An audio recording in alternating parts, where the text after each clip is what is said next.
Food is fuel for your body, your mind, and definitely your sport. But let's face it, nutrition is confusing, and the expectations on girls and women to be thin and have a six-pack are exhausting. If you've ever been frustrated with your body, confused about nutrition, obsessed with eating healthy, or guilty when you don't, underate, overate, or overtrained, and overwhelmed with all the pressure, then this podcast is for you. Nutrition can be easy. You can take control of it, but it might start with letting go of control by asking for help and making a change. I'm Lindsay Elizabeth Cortez, sports dietitian and owner of Rise Up Nutrition, where I empower female athletes to overcome nutrition concerns and perform at their highest level, to stop being confused by all the mixed or harmful messages, and finally have confidence in your body as a fierce, fit, and fueled female athlete. All right. Hi, fans. I have an awesome guest with us here today. It's Megan Flanagan. She is the founder of Strong Runner Chicks, a women's running community dedicated to educate, empower, and connect. Megan started this community as a D1 collegiate distance runner. She's a certified personal trainer, has a master's of public health, and is a worksite wellness consultant. In her spare time, Megan enjoys trail running, spending time with her golden doodle, cooking up new recipes, and exploring Colorado. So she's going to be an awesome person to chat with today. And Megan, thanks for coming on the Female Athlete Nutrition Podcast. Thank you for having me, Lindsay. And you were just on Strong Runner Chick Radio, which I'm super excited to share that episode. So can't wait to chat again. Yeah, we're doing a little swap. Megan and I, well, I've known about you for a while, Megan, just because of Strong Runner Chicks. It's the Instagram account I found, and then I found your podcast. So I've been following that for a while. And then we had the opportunity to kind of connect more on a personal level recently. We were both on a panel with Balance Eating Disorder Clinic, and we got to talk about eating disorders with athletes. And that's where Megan and I sort of connected, and then we're doing a podcast swap. So you can listen to this one and listen to the other one. We're talking about different things. Yeah. I already know that. Absolutely. So yeah. You get to turn the tables today. So yes. Yeah. I get to turn the tables and focus on you now. But let's talk about Strong Runner Chicks first. And, because that's your Strong Runner Chicks Radio is your podcast with that.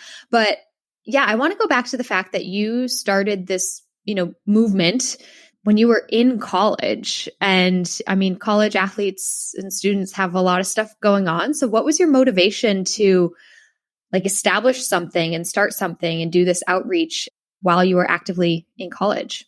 Yeah, that's a great question. So I did start this. I think I was 19 when I finally got around. And I say finally, because it was probably on my mind for a year or two before that, to start something like an online community or platform where women and girls could come on and share their stories and running struggles that they were having. I just noticed myself that I was struggling a little bit with body image and, not necessarily an eating disorder, but I had friends who were struggling with eating and food and restriction. And I was certainly in sort of a similar place, I think, just at the time with feeling like I had to be thin to be fast or fit this certain mold that my body wasn't designed to be. And so I just remember, I know it was sort of focused around the body image aspect at the time, but I saw a need for so much more like mental health resources for athletes and just sort of messaging that wasn't what you see in a typical Runner's World magazine.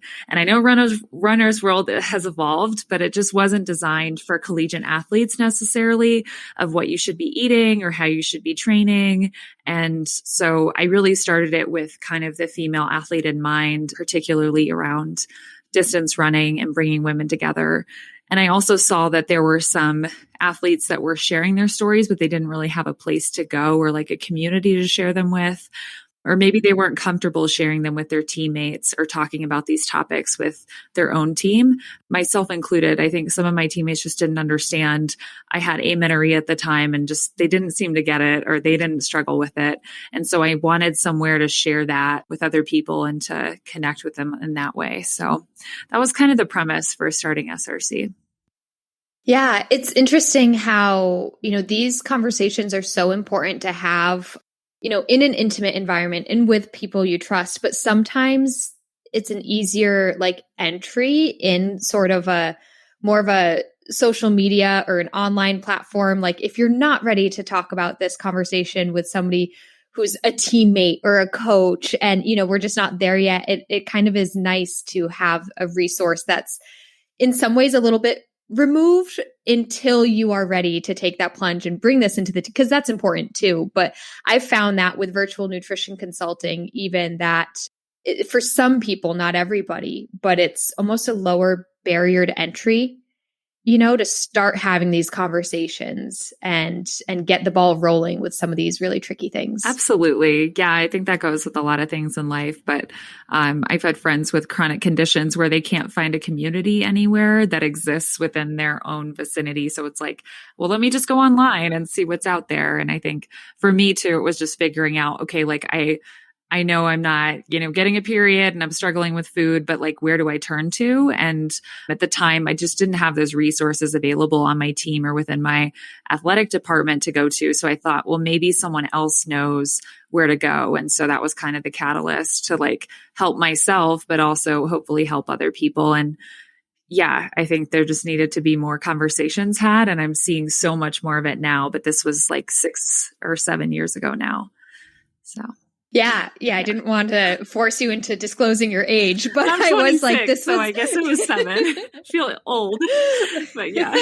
Oh gosh, no, not at all. But yeah, I wanted people to know that this has been a thing for a while now. And when you started at age 19, but it's been going strong for many years since then. And you've had so many awesome conversations and it's grown quite a bit. How did it formally start? Like, did it just start with an Instagram page or Essentially it was before Instagram was even a thing. Oh, 7 years ago. I don't know if we were all on the Instagram. Maybe we were on it. But yeah, I mean, I kind of even say like even now, it's not something sort of formal or organized. I might go the nonprofit route in the future, figure something else out there, but it's never been like my idea to have a full-time job from this. This is just like a community I'm passionate about creating. So, there's a lot more down the pipeline that I want to do. What I will say is, yeah, it did just start off as a blog. And essentially at the time, it was a blog. There were other bloggers out there about topics related, running bloggers, eating disorders, mental health, athletes that, we had contributing at the time. And I even had some of my own teammates. It was a great conversation starter really with my own team too, because they were like, oh, what did you get started over here? Like, I want to learn more about it. And so that was a nice like way to chat more about some of these topics. And then it turned into a podcast. So that was back in 2017. And we've had more conversations from that and a couple events in person as well. Yeah, that was something else I was going to ask is, so you have these conversations, you have the blog, the podcast, the Instagram page, which is just creating such a positive community for people to feel inspired and supported, motivated, and hear stories. And yeah, I think I did see that on your website that you actually have had some in-person events. So are there other ways for people to be involved with Strong Runner Chicks? Yeah, we're actually just getting started with some meetup runs, starting some Colorado chapters. We do have a mentorship program right now with Wildwood Running, which is designed for young female athletes specific to running. And then we also were thinking about, I was just in talks with Nell Rojas out here in Colorado, and this is like down the pipeline, but we were chatting about starting up some kind of talks for high school and middle school girls in distance running to just help support and foster a healthy mindset and relationship to running. And I know Nell had that, I think, growing up with her dad and with Melody Fairchild being out here. So just so many great women in the sport that we can learn from and continue to just find ways to give back. So that's the direction I'd like to head, is to really touch more younger athletes, more middle and high school athletes, as well as continue to grow the community kind of worldwide or nationwide. Yeah, absolutely. And I always find too, I have listeners and clients of all ages, though I do get a few more of the younger clientele too, high school and college. And, one reason for this is the earlier that we start these conversations or prevent a problem from becoming a problem or, fix it, it's just the better, right? So for all of our adult listeners, we are here for you too. But when we express, because I'm on the same page as you, Megan, when I express things of like talking to the younger athlete, it's because, my heart breaks for all the women my age or older that are still struggling with these things, and for those women, like, gosh, there's help for you. We're here to help you. But we would love to help the next generation, prevent these things. Absolutely. Yeah. It's just crazy to me how early those thoughts start, those thought patterns of needing to be a certain size or fit in a certain mold for your sport. And so if we can just foster that early on, there's so much I think we can do. Yeah. I think as female athletes, if we all like take a moment to dig deep and think about like, when was the first moment I became body conscious? Or when was the first moment I thought about food, right? Like we probably do have a memory of that. And there's like, most of us could, because when we're a kid, we typically, we're just eating, we're just playing. And then suddenly you might have like this very specific memory. I do. I know I have one memory of being in gymnastics. I had bought, I'll share this quick story now. I was in gymnastics too. And actually I had a moment too. Yeah. Is your moment with gymnastics? Mine is it's so sad when I think about it now. I bought this new leotard I was so excited about because it was a special thing that my mom was willing to buy me a new one. And it was red, white, and blue. It had like stars on it. I loved it. And when I showed up at gymnastics practice, I was sort of made fun of for like, what are you like? It's not 4th of July or Star Spangled Banner or something. And that was the first moment that I like became aware that people like looked at me or judged me. And the saddest thing is I never wore that leotard again. That is sad. And my mom kept asking me. It was so sad. It breaks my heart now, but it's like, that was the first moment. I don't know how old I was, 10, that I became aware. Right. Isn't that crazy? I just remember it so early on, just being like, afraid of getting bigger in some way. Like it just wasn't celebrated to grow in a certain way. To grow. I don't know. Yeah. For me, it was actually a couple things. Just looking at pictures of myself, I shot up like a beanstalk in about the 3rd or 4th grade. And so I was really tall for a while, but it was like I was, just really tall for a gymnast. And I remember all the gymnasts being like, or parents commenting like, you're a gymnast, because you're really tall for a gymnast. And usually that kind of stunts people's growth. I think they're shorter. And then same thing with the starting line at races. I was always more muscular too. So I just have broader shoulders. People say I look like a swimmer. I have strong quads. I look like a soccer player. So it's just people commenting that you look like such and such. You don't look like a runner. That got me thinking, oh, I must not be cut out for this, but I want to be a runner. So just, like kind of sad. Yeah, becoming aware of people's comments. Yeah, it's so crazy and sad what path it leads us down. But I'm also hearing from you like how this is very personal to you now to have strong runner chick as your like brand and your message, right? Like screw it. I am strong. And that's a good thing. Yeah. Right. Embrace your strength. That. What does bother me too is seeing messaging about like strong, not skinny. I mean, not to trigger anyone, but I just think that let's celebrate all bodies. I mean, some of us are smaller, some of us are in larger bodies and like more muscular, not as muscular. Like, let's just celebrate all bodies. So I just think it's made clear, like strong runner chicks is not just strength, like from the outside muscularly, it's also this empowerment and this ability to be resilient and overcome life's obstacles. And, I just think that's important too. That's so well said. And celebrate. Yeah, I kind of agree with the strong, not skinny is like, it can be a little bit like, but also some people their bodies are naturally that way, right? Our bodies naturally come in so many different shapes and sizes. So it is important to celebrate all of that. And strong means so many different levels of what that message strong means, but you certainly don't have to have a certain look in order to do a certain sport or activity, right? It's working with your body. And those comments that people say, I think this is just another good time for all of us to take a moment and like reflect on that and think about, what things we might say to people, because sometimes things just slip stupidly, it's like, or things that your mom said to you. So then you say it to other people, but it's like, why do we keep saying like, oh, you're tall for being a gymnast? Like, so what? Some gymnasts are tall. Yeah. And I think never assuming too, like I used to assume, well, I'm the most muscular one on the starting line, so I'm insecure.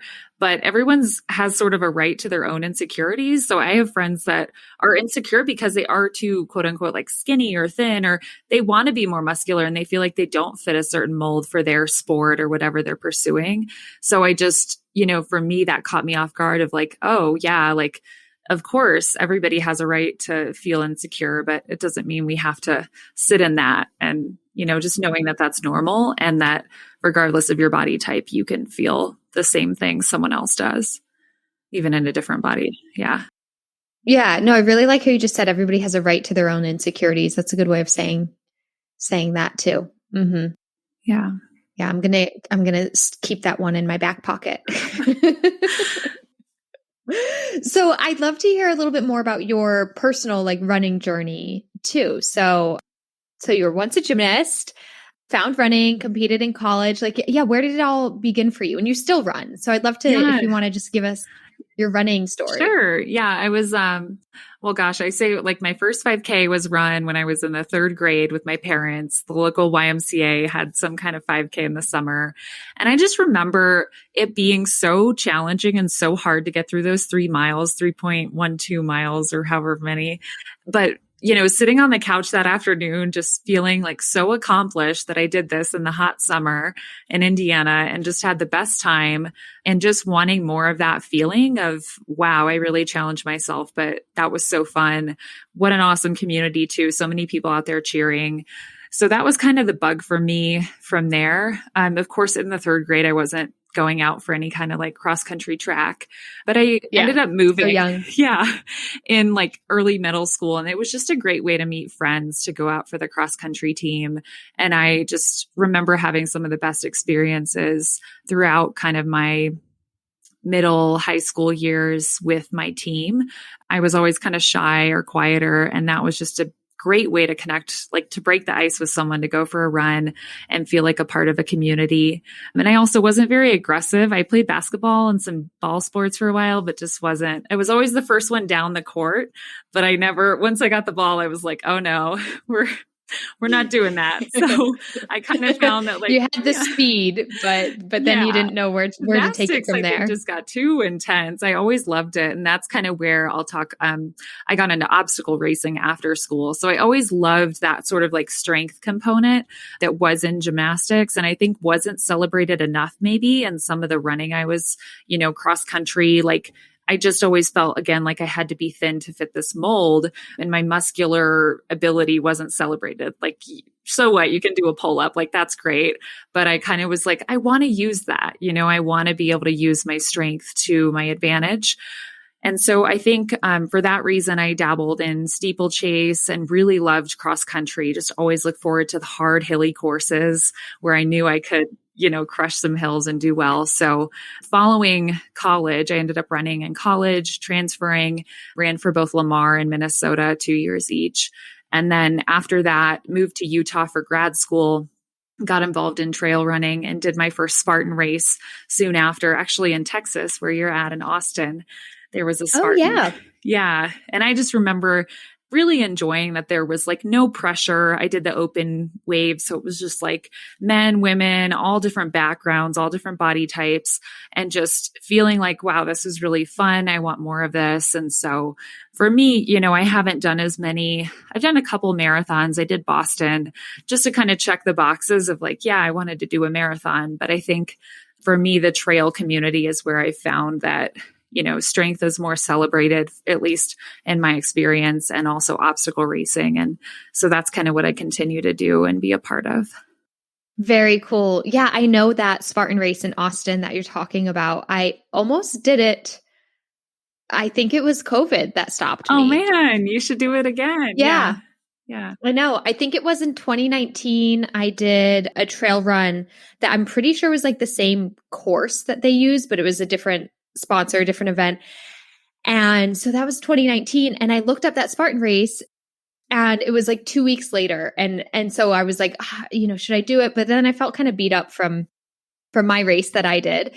So I didn't do it. So I figured I would do it in 2020. And couldn't because of COVID. Oh, So hopefully next year. That's a cool, maybe I'll be able to in the future, but it's a good area around Austin. The trails, like they're not mountains, where you are in Colorado, but there are some hills. There are. Yeah. Yeah. Yeah. I know. Surprisingly. Yeah. I remember just rolling too, because you have to, you do all kinds of things in that race, and like you're on the ground in the dirt. I think it's some kind of motocross course or something. You're rolling and rolling and rolling. And that was just under barbed wire. It's like, wow, I never would have done this in, college or some things in D1. And I think just collegiate athletics, sometimes you're a little sheltered.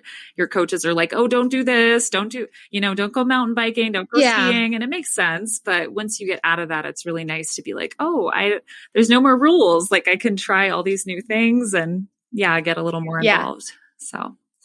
Yeah, it's wicked fun. I feel like I totally agree. In college, your performance is, just keep it to track and field, keep it across country. I remember I tried senior year of college joining like a rec soccer league just for fun, and my coach showed up because there were a couple girls on our team. My coach showed up at one of our games, and we stepped off the field, and he was like, "You guys are done. Turn in your uniforms. You can't do this. You can't play rec soccer while we're in season." And we're like, it was stupid of us. But that's where post college, because there's so much pressure we put on college athletes. Like, this is your time, this is your chance, and only 4 years. But like, it is fun. The competition, but not just competition, like just the environment and opportunities to compete, whether you're being competitive or recreational. It's fun afterwards. I love running as an adult. Yeah, it is fun. So many new things to try. Yeah. Yeah.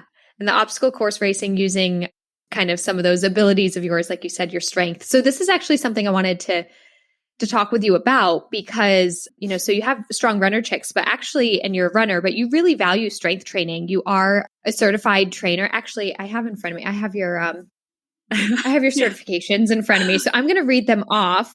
Megan is a certified running coach. She is certified in the fundamentals of endurance training through USATF. She's an ACE certified personal trainer and 200-hour registered yoga teacher. And it's, through your website, which we will include links in the show notes and everything, you do personal training, you do strength training. You have on your website, you have, I think it's a 12-week strength training program for runners. So you are really, as a runner, you really value strength training and all these other exercises, yoga. Tell us a bit more about, just the importance of strength training in being a runner. So strength training, I I just value it as a runner.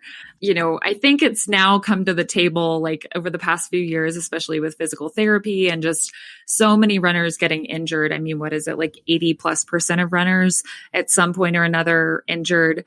It's just like almost hard to ignore the fact that strength training is so valuable, so foundational and paramount. And I think as runners, we don't always see ourselves as, I guess we're speaking to all female athletes, but sometimes we just see ourselves as whatever we do. Like, I'm a runner, I'm a basketball player, I'm a dancer, but you also are an athlete, right? And so this concept of being a female athlete, like, also means that you shouldn't just be able to run forwards, but you should be able to move laterally or get yourself up over something, or just kind of withstand some of life's challenges and some of the demands that are placed on you, even when you're not in your sport. So just being able to withstand those challenges physically, mentally. And I think that strength training does that for, again, both like the physical body and the mental aspect of maybe doing some things you don't enjoy in the gym. Like, I hate split squats, but I do them because I know they're going to make me a better runner. And, doing things you wouldn't have thought possible. Like, I know a lot of runners that don't think they can do one pull-up, but then when they start strength training, they're like, oh my gosh, I did a pull-up. Like, what more can I do? This is amazing. And it just, that might not be super transferable, sure, to like your fastest 5K time because you just did a pull-up. But I think that mentally overcoming that obstacle and having those wins in the gym is just as important as having those wins out on the course on race day. So it makes us faster, more durable physically, but again, the empowerment that comes from it, I think, is huge.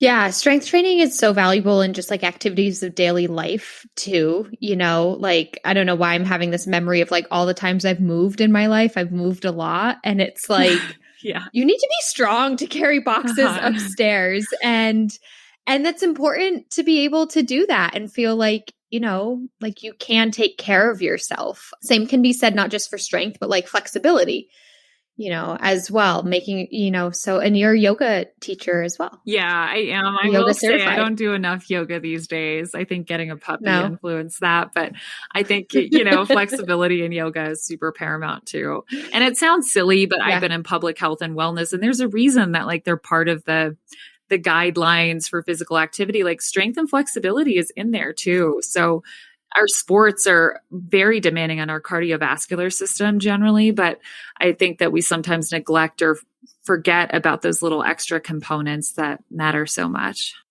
Mm-hmm, absolutely. Yeah. I was just thinking back to like all my courses in grad school, and I took, what was it called?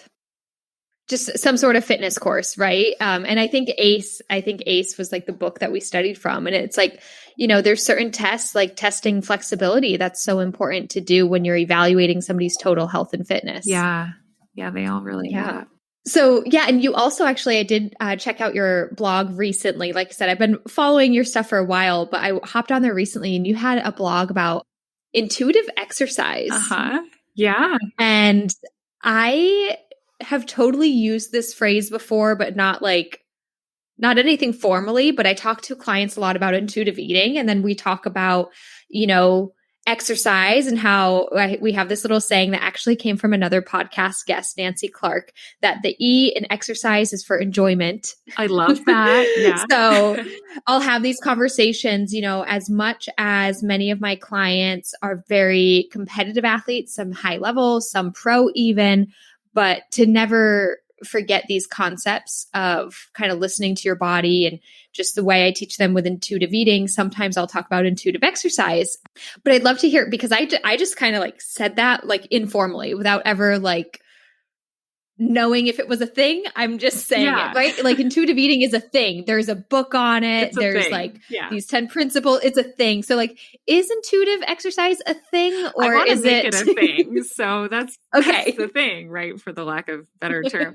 So yeah, I got a little curious about this concept. I actually gave a presentation on it. So maybe I'm going to start something here with the intuitive movement or training. Yeah. But in intuitive eating, I think it's principle 9. One of the principles is about movement. It's about exercise. So it's sort of insinuating to the fact, or alluding to the fact, that there's like, not only is your eating sort of, you practice all these elements in your eating, but now how are you going to apply that to your movement practice, whatever that might look like? So whether it's movement, exercise, training, I like to take the approach of, again, like you said, the principle of listening to your body, making sure it's enjoyable, kind of tuning in, almost like I see it as this is the simplest way for a runner, at least, or even an athlete in any form, to, rather than just like heart rate based or looking at your paces or your times or some of those other more objective factors, also looking within and seeing, how did I feel on a scale of 1 to 10 today? What was my readiness before this workout or movement practice? How did I feel after? Subjectively kind of asking yourself, where did I fall? And that's hard for some people that like the black and white of like, where can I move within the gray and still get the most out of myself? And I guess I just had to experience that myself with kind of recovering from amenorrhea and like just taking a step back from training, like taking a step back from a training program that you just have a coach write for you, right? And really asking myself, like, do I really want to do this workout today? How am I feeling? How's my body? What are the signs, both objectively and subjectively? Like, how are my iron levels, hormone levels, hunger levels, energy, and that's all kind of tuning into yourself, I think, a little bit more. So again, that's kind of what I talk about when I think of intuitive training or movement. Yeah, all of those elements. Yeah. I think both objective and subjective data are so important, right? And if you're relying on one too much, that might not be the best thing. So if we're always relying on our Garmin watches and our heart rate or our fitness trackers with how many calories we're eating, then we're not paying enough attention to our body and we're missing something there.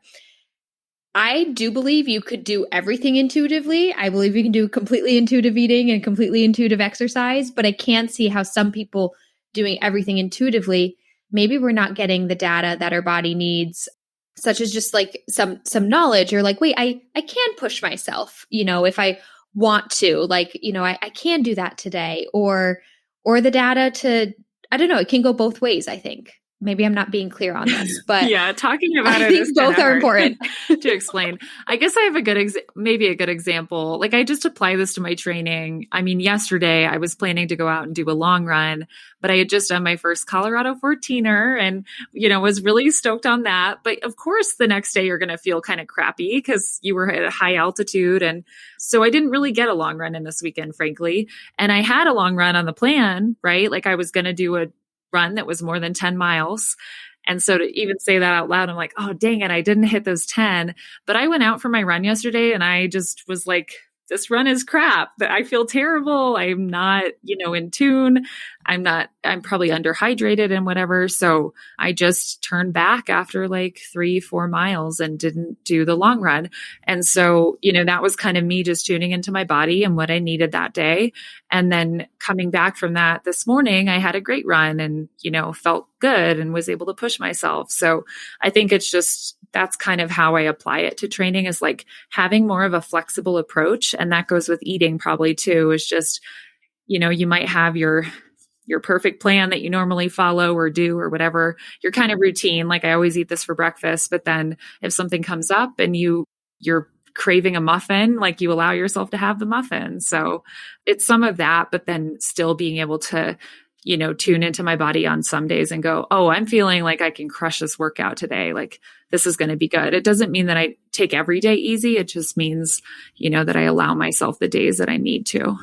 Perfectly said. Perfect example. And yeah, like again, objective data of like follow a training plan, or these are the mileage we want to try and hit. And these are certain heart rates and stuff, like all that's super helpful. But then having the flexibility and being in tune with your body to know, is this the right decision today or in this moment? It's a really good approach to it. Yeah. And I think, I was just going to say for people that struggle with that, like I did also look down at my heart rate, and sure, it was just a wrist watch, but my heart rate and pace weren't where they should be either, or where they normally are. My heart rate was way high. And so if you're doubting yourself, but you have another metric to go off of, that might be a little helpful for someone to start, to say, okay, I do feel crappy. And also my watch is telling me I don't feel good. So having one other data point can be helpful too. Mm-hmm. So it's not all in your head all the time. Yeah, exactly. Yeah. Megan, I was wondering, because you've mentioned amenorrhea twice now, are you willing to share a bit more about your story and recovery in that? Yeah, sure. Yeah, I'm happy to. Okay. I'm an open book, I guess, in general, but yeah.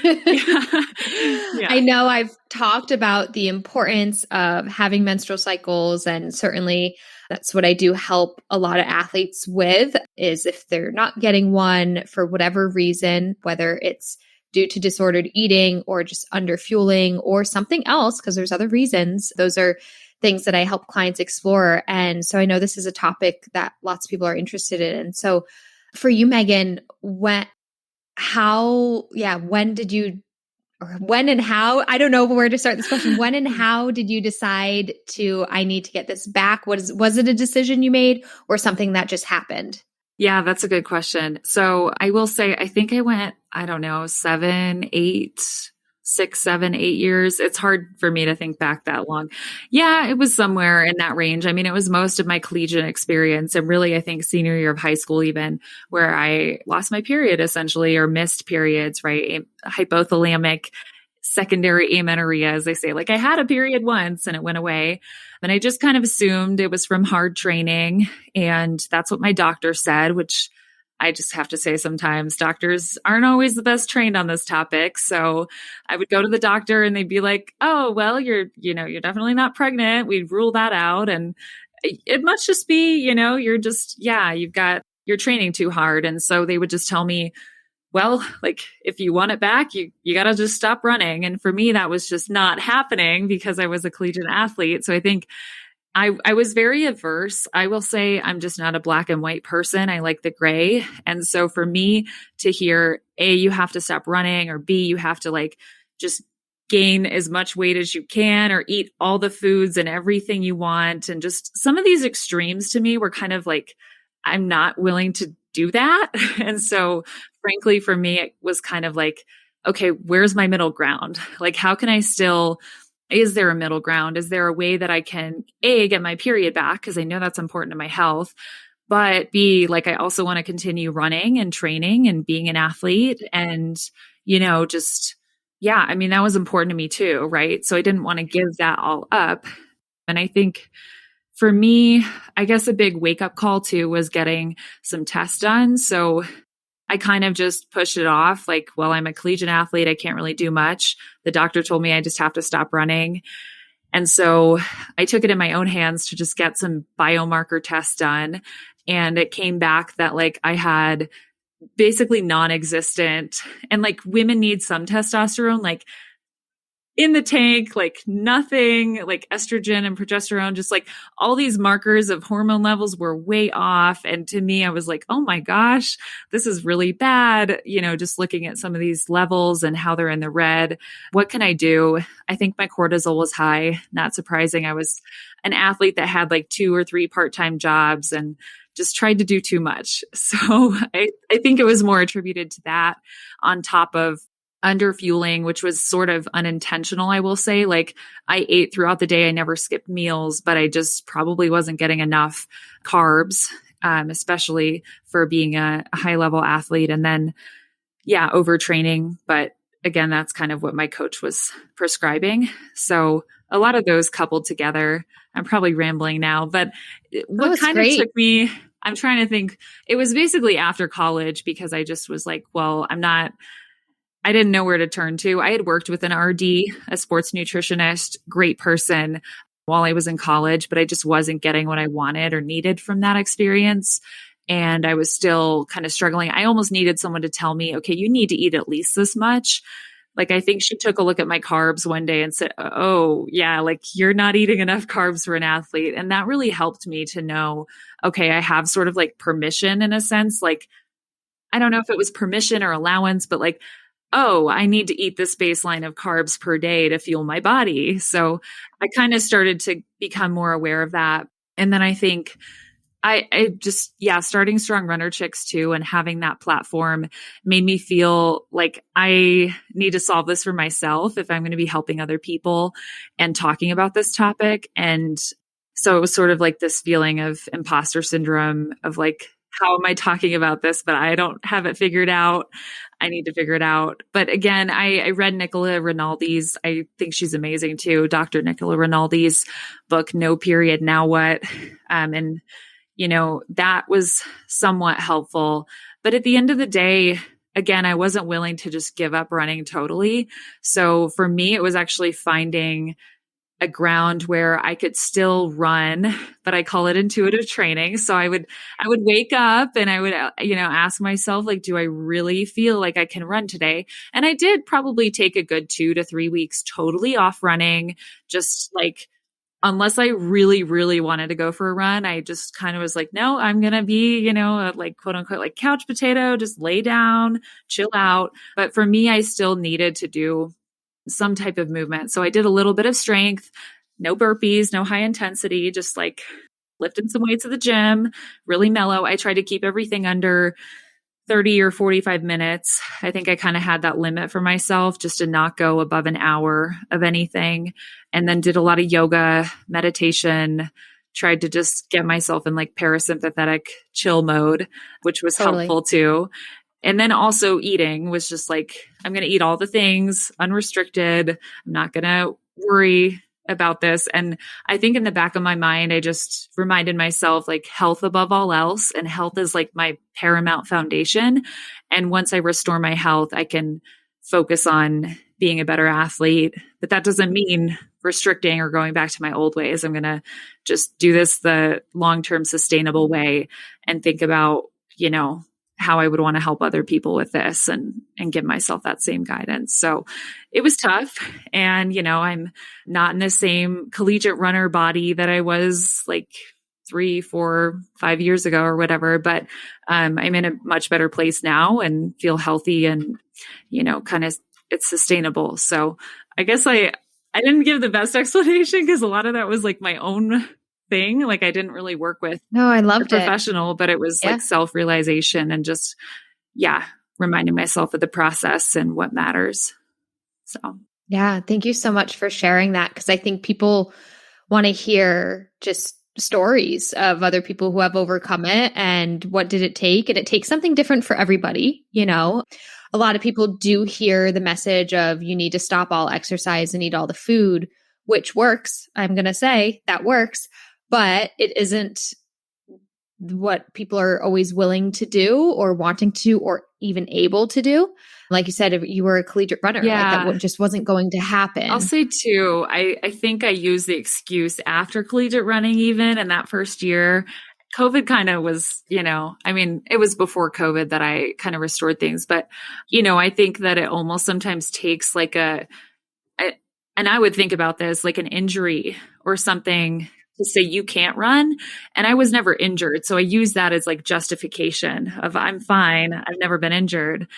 And the other thing was I always had like another race on the schedule. So it was like, oh, I graduated, but I've got a marathon. Oh, now I have this thing. Like I really need to not no races on the schedule. Just the only race is like the race to get back to your own health. And so it did take a couple times too, I will say, like a failed attempt of like trying to restoring it for a couple months and then like back in my, back on marathon training because I had to, run Boston. And then anyway, it was after that I was able to really restore it. So it's all that to say, I guess. Find a way to make it sustainable. Yeah. I would just tell someone too, if you're like, you tried in the past with amenorrhea to restore your periods and it didn't work, or, you just have to be patient and trust the process. And I think I got back. I was like, oh, I got it back. It's fine.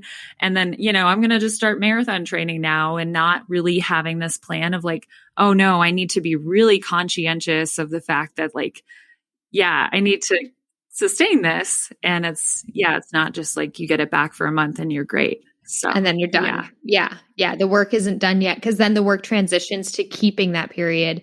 And it shouldn't always feel like work, but it might in the beginning, right? And learning what are the things I need to do to fuel my body and treat my body the right way during marathon training. And I want to go back to, again, when I said like, it wasn't going to happen for you to stop exercise as a collegiate runner, that first, I want to say, well, you can, right? You weren't going to, but you can. Collegiate runners can make that decision to redshirt, put their health first.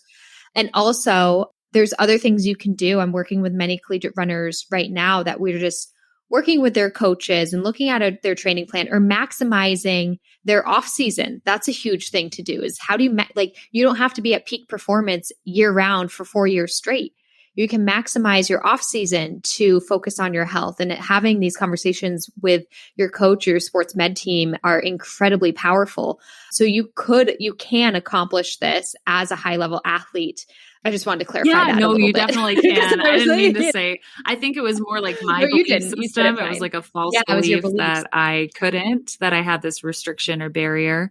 I also think too, like nothing against coaches or medical professionals, but I did constantly like report or write down every year at the physicals that I wasn't having a period. And I don't think it was voiced enough that like, hey, this is a big concern. You should be worried. Instead, what I received was like, oh, it's not, you've never had a stress fracture? Oh, okay, we're good. So I just think that some of the messaging too is like, you have to be your own advocate. And so for me, that was a big lesson. And you have to recognize sometimes when like it's a problem, because if other people are telling you, oh, it's okay, it's normal, it's fine, then sometimes it just for me was like further justification that it was okay and that maybe I was just crazy and it was fine. So. And the stress fracture thing, that gets to a lot of people too, of like, but I've never had a bone injury. So multiple things I want to say about this. One is that well, you still might, Yeah, right? Like and when it comes, it's going to be devastating. But the second thing I want to say is like, you brought up that you got your blood work done and you saw all your hormones non-existent. And this is huge because I think a lot of people just think, oh, I don't have estrogen, progesterone, like whatever. But no, you don't have testosterone. You don't have insulin like growth factor 1. You don't have the hormones you don't have your hunger fullness hormones, your leptin and ghrelin. And things like testosterone and IGF-1 are huge in your training as an athlete, your response to training, your muscle development, and your health, like hormones that regulate your immunity as well. So with amenorrhea, we see less response to training. So, compare person with amenorrhea to person without amenorrhea or normal menstruating, however you want. So amenorrhea, normal menstruating, the amenorrheic athlete, more sick days, more injured days, and less total response to training. Whereas with a healthy menstrual cycle, you're going to respond to your training, have more ability to PR, reach your goals. So it's not just about it's huge about the prevention of injury and bone. And it's huge about your future with fertility, but it's also huge about your performance right now. It really is. Yeah, I'll say I never thought I reached my potential in college because of this. And it was unfortunate. I always just felt constantly fatigued, exhausted. No matter how much I put in, it just wasn't the output or what I was getting back in terms of performance wasn't there. Yeah. But you got so much ahead of you now with your trail running, obstacle course racing. So you can tap into your full potential now. Yeah, absolutely. And I think so many people can. That's a good reminder you had there that you can still accomplish it and as a collegiate athlete. Yeah.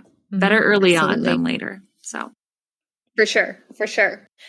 Well, Megan, we're going to wrap this up. I do want to give you a moment to share. I know you have a full-time job, but you do still do personal training, correct? Is that something you want to tell people about really quickly? I do some online personal training. I write some strength programs and run coach with a few athletes, mostly trail and ultra athletes, a couple road.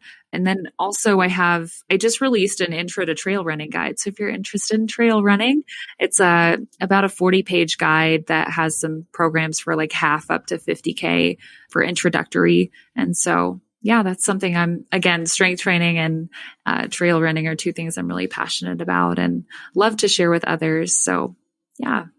And Amazing. If you're in Colorado, we're going to be doing some meetups with Strong Runner Chicks soon. So good. In-person meetups, people are eager for that again. And yeah, the intro to trail running guide. And again, that 12-week strength training for runners guide on your website as well.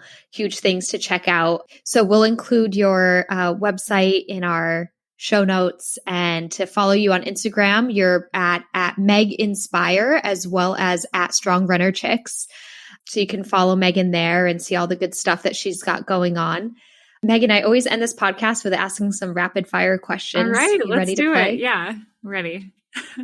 Okay. If there was one food that you could eat every single day for the rest of your life and never get sick of it, what would it be? Oh, well, I guess there kind of is already. I mean, I don't know. I'm such a big breakfast person. So for me, it's like eggs, which sounds just silly, but like eggs in any form, like poached, scrambled. Yeah. Yeah. Awesome. Probably eggs. I don't know. Yeah. Love eggs it. On toast. Eggs. That's the first one. Eggs on toast, scrambled eggs, omelets, any form. Yeah. Good. That's a first. Awesome. All right. Megan will never get sick of eggs. People coin me for avocados too. I feel like an avocado in there. Eggs on avocado toast. That's what I'll say. That is a beautiful combo. Beautiful combo. What is your favorite sport to participate in? Favorite sport? I mean, trail running, obstacle course racing. Yeah, I don't know, a ball sport, like the occasional pickup beach volleyball.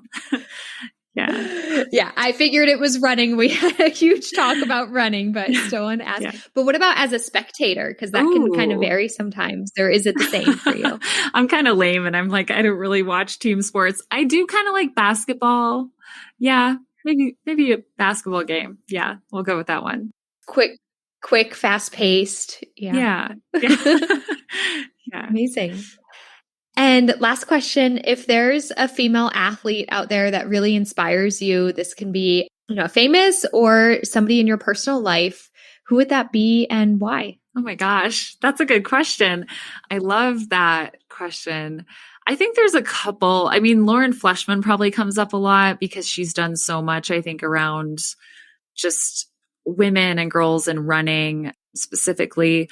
But in another context, actually, Emily Schramm out in Denver is more of an athlete on like the lifting front. And she just, I think, really does a wonderful job of bringing communities together. And I've just gotten plugged into her gym here in Denver. So probably her. Awesome. And yeah, oh my gosh, though, I could probably list off like 20 people or more, like everyone out there. Yeah, there's so many inspiring women. So yeah, I could say more, but I'll refrain.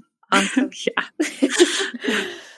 Well, thank you, Megan. And we think you are an inspiring female athlete as well. Thank you so much for coming on the show, sharing your story, your knowledge, your expertise, and your mission with health, the pursuit of health, training people, and with Strong Runner Chicks. Thank you so much. Thank you. Yeah, thanks for having me on, Lindsay. Super fun. You're welcome. I really hope you enjoyed that episode, and thanks for listening. But before I let you go, I have free resources that you can have access to right away, right now, so that you can start fueling your body as a fierce, fit, and fueled female athlete. First, I have your Red S recovery race. If you've ever wondered if you might be struggling with Red S, curious to learn more, or know you have Red S and are looking to recover fast, then you can head to www.riseupnutritionrun.com/RedS and download the Red S recovery race. See how you place and figure out the next steps to recovery. Plus, while there, I have a few other great resources for you, including 3 nutrition secrets that every elite athlete swears by, and access to our private Facebook community, Female Athlete Nutrition. So again, to gain access to all of this, head to riseupnutritionrun.com/RedS. That's /REDS. And you can gain access and get the help you need fast. Too many girls and women and female athletes struggle with nutrition, but you don't have to any longer.